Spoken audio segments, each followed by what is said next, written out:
Arthur, vou fazer uma pergunta e voltar um pouco ao passado que todo mundo já conhece. Você certamente já está muito habituado a isso. Você gravou um vídeo recente defendendo a PEC da misoginia. E só para contextualizar... contrária à PEC da misoginia. Nossa, Arthur, calma aí, Flávio. Contrária à PEC da... Exatamente, que é contrária à PEC da misoginia. Então, só para também explicar. A PEC da misoginia é que criminaliza a misoginia, ódio, só para explicar para quem não entende. Sim. Ódio, aversão às mulheres, equiparando-se ao crime de racismo. Qual a relação desse Arthur que hoje está tão aflorado nesse posicionamento com o Arthur que perdeu o mandato pelo episódio das mulheres da Ucrânia? Na verdade é o seguinte, não há contradição, né? Porque eu não estou apoiando a PEC da misoginia. Na verdade, o contrário. Eu sou contrário a essa PEC justamente pela elasticidade do conceito. Né? Quando a gente chega para uma pessoa e fala assim, olha, a gente tem uma prateleira de crimes. O Brasil leva o crime de racismo muito a sério. A gente colocou no topo da pirâmide. Por quê? Porque Você discorda disso? Não, eu concordo com isso, porque a gente tem um histórico diferente de outros países, onde a escravidão e tudo aquilo que a gente já conhece da história do nosso país fez com que a gente tivesse uma condição social diferente de outros países. Então o racismo para o brasileiro é uma coisa muitíssimo importante. O que acontece logo em seguida? O STF legisla e coloca na mesma prateleira a homofobia. Ele criminaliza a homofobia tal qual o racismo, né? Um crime inafiançável, imprescritível, com pena de 2 a 5 anos. E agora... E você concorda também? Eu discordo disso. Da homofobia? Eu discordo disso. Eu não digo que a homofobia não deve ser crime. Mas não tem o mesmo peso. Não tem o mesmo peso, é óbvio que não. Só que aí a gente chega numa parte mais grave ainda, que é a da misoginia, que é pior ainda. Por quê? O que é misoginia tecnicamente? Inclusive a PEC ela tem uma página, né? Se você tirar a justificativa, a PEC basicamente ela não cria uma nova legislação, etc. Ela equipara uma legislação criminal já existente a um crime de racismo que é algo mais grave. É como se você colocasse esse crime no panteão dos crimes mais graves. O problema é, o que é ódio ou aversão às mulheres? E aí eu vou te dizer qual é o problema. A reportagem da Globo começa a reportagem com uma repórter dizendo: você está brava hoje? Você está de TPM? Ou seja, então a reportagem da Globo considerou esta fala uma fala equiparável a você chamar um negro de macaco e não dar um emprego para ele porque ele é negro, por exemplo. Isso foi uma interpretação da Globo. Mas você não está falando da Globo, você está falando da PEC. Não, mas é que a PEC ela permite essa elasticidade. Se você pega, por exemplo, um outro caso, eu acho que algum deputado leu no plenário, isso eu não lembro onde, mas se você chamar uma mulher de esquecida... Isso está na PEC. Isso está na PEC, né? Isso está na justificativa, né? Foi você que me falou. Você pega 2 a 5 anos. Ao passo que se você agredir uma mulher porque ela esqueceu alguma coisa, você pega de 1 a 3 anos. Então existe uma contradição lógica. Vamos supor que você esqueceu alguma coisa e eu te bata 1 ano a 3 meses de prisão. Eu te chamo de esquecida 2 a 5 anos. Então, peraí, existe uma contradição lógica aqui. E por que isso acontece no Brasil? Isso acontece o tempo todo. Porque a gente tem costume de legislar coisas importantes de acordo com o calor do momento. Um outro problema que a gente está vendo, que não tem a ver com esse tema, é a tal da Lei Felca. O Felca fez um vídeo importantíssimo, etc. E a gente extrapolou para uma legislação inexequível. Então, nós temos um problema. Mas a causa não é nobre. Não seria melhor a causa ajustar do que ser contrário? E outra, a gente você está no estado do Rio Grande do Norte, é um dos estados que tem um dos maiores índices de feminicídio. No momento em que você se coloca, digamos, eu sou contra a PEC da misoginia, mas por outro lado a gente está vendo, e todo o Brasil está escandalizado com os crimes de feminicídio acontecendo. Eu vou falar do Tenente Coronel de São Paulo, mas eu não sei se vocês sabem, aqui é um estado onde um cabo da polícia militar assassinou, estuprou, estrangulou e foi promovido 2 vezes. Depois de ter cometido o crime. Além do caso de Juliana, que foi pauta nacional, levou 62 socos no elevador. A gente precisa de uma ação, de uma proatividade. A gente precisa... O que acontece é o seguinte, as pessoas, inclusive, que abraçaram essa PEC e levaram ela pra frente, são as mesmas pessoas que votaram contra, por exemplo, aumentar a pena para crimes hediondos. Então, a meu ver, é que eu não posso colocar isso na lei. Eu vou tomar cuidado, vou tomar cuidado do que eu vou falar aqui, mas, a meu ver, uma pessoa que comete um feminicídio, né? Essa pessoa perdeu o direito à vida, a meu ver. Mas eu não posso matar essa pessoa. Então acho que o mínimo que a gente deveria fazer era prender essa pessoa pro resto da vida. O mínimo. O mínimo. Um cara que mata uma mulher inocente, este cara tem que ficar na cadeia o resto da vida, no mínimo. O problema é que existe, como eu te falei, duas incoerências. Incoerência número 1. Você tem um problema legislativo que traz uma incoerência grave. Então, você agredir uma mulher dá menos pena do que você xingar essa mulher. Isso é uma incoerência. Isso é uma inconsistência que não pode estar ali. Segundo ponto, as pessoas que estão encampando essa PEC, e o cenário político ele é tão importante quanto o texto que está escrito, são pessoas que estão fazendo isso muito mais por um populismo do que de fato pela efetivação da diminuição do crime de feminicídio. Uma vez que, quando você teve o aumento de penas para crimes hediondos, essas pessoas votaram contra. Então, uma coisa é a causa. A causa é nobre, é super nobre. Agora, não é porque a causa é nobre que a gente tem que abraçar os erros populistas de pessoas que se aproveitam de uma causa nobre. Entendeu? São coisas diferentes. Mas, Arthur, vamos lá. Você teve uma fala, eu vou dizer que ela foi sexista e machista, porque eu não vou passar pano e dizer que você foi infeliz. Não, você foi sexista e machista naquela fala sobre as ucranianas. E não seria agora, ao defender, ao ser contra a lei da misoginia, você não estaria cometendo o mesmo erro na mesma linha? Não, do que você não cometeu naquela época? O que é que ficou de lição, então, já que o Arthur não está se comprometido com a causa feminina? A Ana Ruth já colocou. Hoje a gente vive uma crise de feminicídio gigante, e o Rio Grande do Norte, em especial, é um dos estados onde se mata mulher por ser mulher. Vamos lá. Uma coisa é você ser contra uma lei, outra coisa é você ser contra a causa. É óbvio que eu não sou a favor de feminicídio. Eu acabei de dizer aqui que uma pessoa que comete o feminicídio, pra mim, ela perdeu o direito à vida. Mas como a gente tem que legislar dentro de um Estado democrático de direito, o mínimo que essa pessoa tem que ser é presa pro resto da vida. Isso é uma coisa. A outra coisa é eu ser contra ou a favor uma lei específica, né? Eu acho que esta lei específica, ela está errada, porque ela tem uma elasticidade de interpretação. Isso aqui, não é nem a opinião do Arthur, isso aqui é um fato. A Rede Globo interpretou a lei de um jeito. A pessoa que fez a justificativa interpretou de outro. A cabeça de milhares de juízes de primeira instância no Brasil vai interpretar de outras maneiras, porque a lei tem um defeito técnico. O que é ódio ou aversão às mulheres? É um conceito elástico. É a mesma coisa que eu cheguei e falei assim, cara, vocês gostam de discurso de ódio? Não, mas o que é discurso de ódio? Então, a gente tem sempre que lembrar que é o seguinte, principalmente quando se trata de lei penal, você não pode dar interpretação para elasticidade de termos. É uma coisa que o brasileiro é especialista. Fazer termos complexos e elásticos, onde as pessoas, cada um toma a sua interpretação. Até hoje a gente não sabe interpretar se é para a pessoa ser ou não ser presa após julgamento de segunda instância por causa de uma frase mal feita na Constituição. Então, a lei tem um problema técnico, né? Independente de quem eu sou, a lei tem esse problema. Então a minha opinião, ela é de acordo com isso, tá? Agora, em relação às minhas falas da Ucrânia, novamente, gente, eu não tenho nenhuma reflexão moral para fazer sobre aquilo. Fiz uma piada de mau gosto, mandei mal, perdi meu mandato por causa disso, minha vida virou de cabeça para baixo. Agora sim, eu não sei se esse é o tema, se vocês querem entrar mais nisso ou não. Eu acho que você falar barbaridades, extrapolar, inclusive quando você usa de humor, para os seus amigos, isso é uma coisa natural entre homens. É diferente de você falar uma grosseria. Misógino e machista, é diferente de você falar isso para uma mulher. Óbvio que é. Deixa eu falar uma coisa, cara. Independente para ser homem, mulher, homossexual, é machista e sexista. Óbvio que é. Então quer dizer que eu estou permitida a fazer piada machistas porque eu estou entre homens? Homofóbica entre homens? Deixa eu te falar uma coisa. O alvo de quem você está falando faz toda a diferença. Então eu vou dar um exemplo para você. Para legislação não, Arthur. Lógico que faz. Não, lógico faz. Eu vou dar, então quer dizer que eu posso fazer uma piada homofóbica com você? Só nós dois, porque nós somos homens. Sim. Não, Arthur, é homofobia de mesma forma. Deixa eu te explicar uma coisa. A homofobia, esse é outro problema técnico da lei. Se eu chegar pra você e falar assim, pô, cara, aquele cara é meio afeminado, isso pode ser interpretado como um comentário normal entre duas pessoas, ou pode ser interpretado como um comentário absolutamente homofóbico, dependendo para quem que você falou.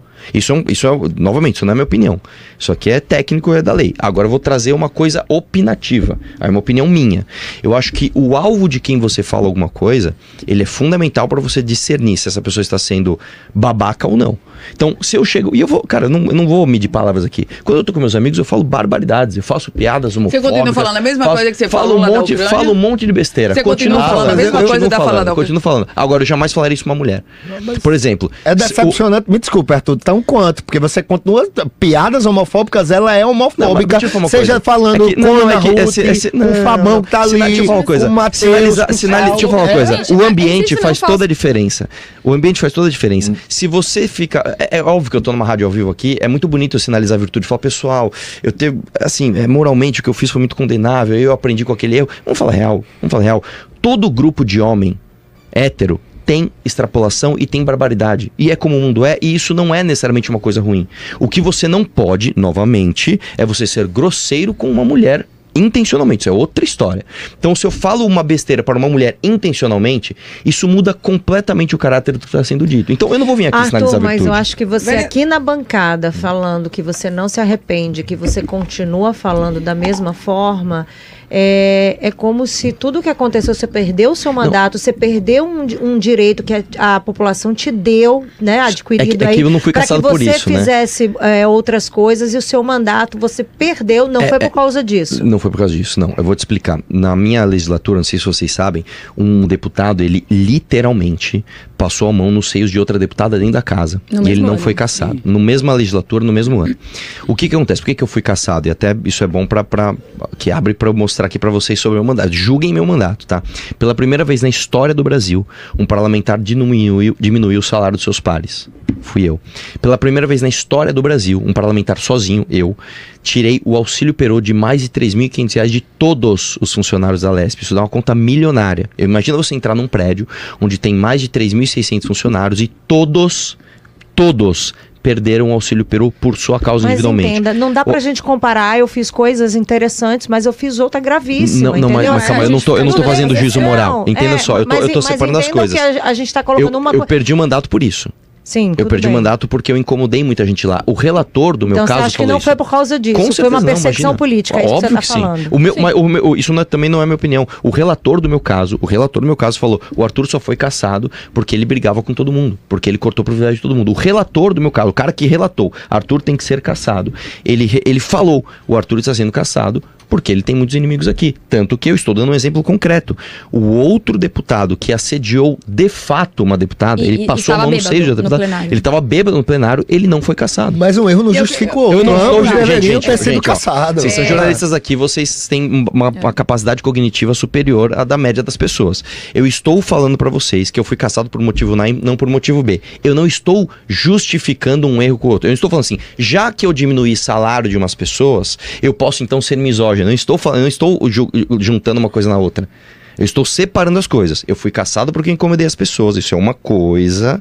E a outra coisa foi o meu comentário num grupo privado que, novamente, eu pessoalmente não condeno isso moralmente. Cada um pode ter uma opinião sobre isso. E aí eu quero ouvir, inclusive, a opinião da vereadora Amanda sobre isso não traz uma pecha ou um problema para um partido que se diz um partido novo, com ideologia nova, que é um partido excludente. Me permita, claro.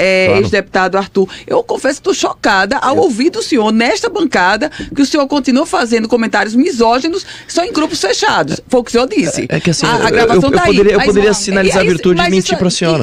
E aí eu quero escutar da vereadora e do senhor também. Isso não traz uma pecha para um partido que chega novo? A senhora acabou de condenar o vereador da cidade de Natal, não tenho nenhuma relação com ele, Matheus Faustino, porque ele ia para um partido, não foi e continuou. Mas isso não é até mais grave, porque, veja, na hora que... Mas eu estou misturando tudo mesmo. Veja, um partido tem uma ideologia, tem que ser uma linha reta, um papo reto. O que o ex-deputado está dizendo aqui é que continua mantendo comentários misóginos entre homens. Ou seja, entre homens, o senhor está exposto do mesmo jeito. Perceba. Desculpa, só te falar uma coisa. Calma. Deixa eu te falar uma coisa. É óbvio que eu, entre meus amigos, eu continuo falando barbaridades e continuo respondendo e fazendo piadas como eu sempre faço. E não está exposto? Não, agora sim, se a gente for levar novamente piadas e extrapolação ao ridículo como misoginia, assim, mulheres têm que ter menos direito, isso é outra coisa, você está misturando as bolas. Mas desculpa, mano, eu te interrompi já muito já. Não, o que a senhora acha disso? Desses comentários misóginos entre homens? A senhora fez o comparativo de um partido que está surgindo agora. Eu acho que partido novo, que o líder está dizendo que é misógino. As pessoas não estão acostumadas a ouvir verdades. Porque se eu pegar o celular de todo mundo que está ouvindo, enfim, a gente sabe que existem piadas que às vezes podem ser mal interpretadas entre amigos. Inclusive, não estou falando só de homem, não, inclusive de mulher. Às vezes você não fala, o cara não sei o quê. Mulher também fala. Você, no seu ambiente particular, você acaba falando coisas que você não falaria na rádio, que você não falaria num púlpito. Ele errou de ter mandado áudio, errou. Sim. Mas, primeiro, não foi pra cassação e segundo, não tem nada a ver com o partido, porque, volto a falar, as pessoas não estão acostumadas com verdade. Seria muito mais fácil ele vir e falar assim, não, gente, realmente eu me arrependo e eu nunca mais falei nada. As pessoas falam as coisas, o ser humano, ele não é perfeito o tempo todo. E uma coisa é você falar uma piada, uma besteira, uma infantilidade, na verdade. Daí foi quase coisa assim de 15 anos. O Arthur foi infantil. Foi de molequinho que depois cresce, o pai fala assim, não pode falar isso, molequinho. Aí o molequinho cresce e não fala mais. Aí o molequinho continua Mas ele continua. Não é absurdo pra mim é ele normalizar isso. Deixa eu terminar. Gente, deixa eu te explicar uma coisa. Deixa eu terminar. Não é um crime. Você tem... 38. Então, deixa eu ver se eu entendi. Se você está no grupo do seu futebol, por exemplo, e alguém manda um áudio falando barbaridades, você vai dar uma sinalizar, você vai mandar um áudio de como aquilo é moralmente condenável. É isso que você tá me dizendo? Porque assim, você pode falar isso ao vivo, cara. Se for misoginia, eu vou. Posso falar quem uma me coisa? convive comigo sabe que eu faço isso. Posso falar uma coisa? Eu não passo pano pra isso não, Arthur. Seja aqui na rádio, seja no meu outro vínculo, seja onde for. Posso falar uma coisa? Assim, vamos ser sinceros, gente. Todo mundo sabe que todo mundo faz piada, que em alguma instância pode ser em algum lugar condenável. O lance é o ambiente onde se diz as coisas. Faz toda a diferença. Se eu estou num grupo privado com os meus amigos, que é um grupo para falar besteira, tudo bem eu falar besteira. Tudo bem eu fazer uma piada de humor questionável, não tem problema. A outra coisa é você em ambiente público ou, de fato, tornar uma pessoa alvo de uma piada, fazendo com que ela fique desconfortável ali. Isso é outra coisa. Então, a Amanda falou muito bem, assim, as pessoas não estão acostumadas a ouvir verdade. Eu poderia vir aqui e mentir para todo mundo. Sabe o que eu poderia ter feito? Não, gente, não é minha voz. Sei lá, inteligência artificial, algo. Não, gente, eu prefiro assumir o que eu sou isso daqui, né? Eu sou essa pessoa autêntica e eu cometo minhas especulações, cometo minhas infantilidades. Você teria o seu mandato, porque ia pra perícia, e você terminaria o seu mandato, aquele calor da imprensa. Eu só tenho um ditado popular, assim, que eu aprendi, que costume de casa vai à praça. Então, eu acho que quando você mantém esse tipo de diálogo, assim, com seus amigos, você pode levar isso adiante. Então, eu jogo GTA, eu saio na rua e mato as pessoas. Eu vou num show de humor, eu saio lá e... se você não consegue respeitar, como você disse aqui, que o comentário que você fez, as ucranianas, o que tudo levou, aquela situação que você mesmo disse que nem se arrepende, que você faria de novo, que você fala no grupo entre amigos. Calma, gente. Você é um cara inteligente, com bandeiras legais pra debater, e quando você me coloca na normalidade, que pra você nada mudou, que eu esperava que você tivesse feito meia-culpa, você naturalizar isso me choca. Gente, deixa eu falar uma coisa. De verdade. Qual a minha culpa isso? Eu realmente deveria ter pensado melhor. Eu não estava numa posição de me colocar a esse risco. Agora, eu não vou vir aqui mentir pra vocês que, gente, eu tinha um defeito moral. Não, eu faço piadas, as pessoas fazem piadas e o ambiente conta. Você começou a sua frase assim, mas se você não consegue respeitar... Não, como assim eu não consigo respeitar? Eu diria pra você o seguinte, novamente, se eu vou num show de stand-up e a pessoa faz uma piada racista eventualmente, quer dizer que eu saio de lá e tenho uma atitude racista na vida? Não. E outra coisa, podem reparar isso na vida de vocês. Quer dizer que o Arthur da rede social é o Arthur do comentário. Ao contrário, é justamente o contrário. Você já reparou? Não, porque na rede social você não faz esse tipo de comentário. Claro que eu faço o tempo todo. Deixa eu falar uma coisa, eu faço live todos os dias. As minhas lives têm 2 horas todos os dias, faço vídeos, eu falo palavrão, faço brincadeiras. Eu sou esse tipo de cara, sou um cara exatamente autêntico. Deixa eu falar uma parada pra vocês. Vocês já repararam que as pessoas que mais sinalizam virtude, não, porque você não pode falar isso de negro, não, porque você não pode falar isso de gay, não, porque você não pode... São as pessoas que quando o bicho pega, essa pessoa sai fora. E as pessoas mais, entre aspas, escrotas, né, que, brinca e zoa todo mundo, quando a pessoa precisa é com ela que ela pode contar. Eu sou esse tipo de cara. Eu faço tudo pela minha família, faço tudo pela minha mãe, pelas minhas tias. Cara, acabei de fazer uma vaquinha pra mulher que trabalha na minha casa. Fizemos o projeto ali, tudo isso. Tá, e eu faço piadas escrotas? Faço piadas escrotas. É isso. Agora, se vocês querem uma pessoa que vai mentir aqui pra vocês, vai vir com terninho e gravata e fala, gente, olha só, eu sou muito moral e, veja, a misoginia... Pelo amor de Deus, gente. Aí vocês estão pedindo, né, para as pessoas mentirem pra vocês. Eu sou um cara autêntico. Você pode ter sua opinião sobre mim. Você pode falar, puta, Arthur, acho que você vai ser um puta escroto, beleza. Agora sim. Não dá pra você dizer que eu sou uma pessoa falsa. Não dá. Eu sou este cara que eu estou falando aqui pra vocês. Falo com esse português, falo palavrão de vez em quando, faço piadas escrotas e sou uma pessoa que eu tenho certeza que se as pessoas seguissem o meu exemplo, o país seria um país muito melhor.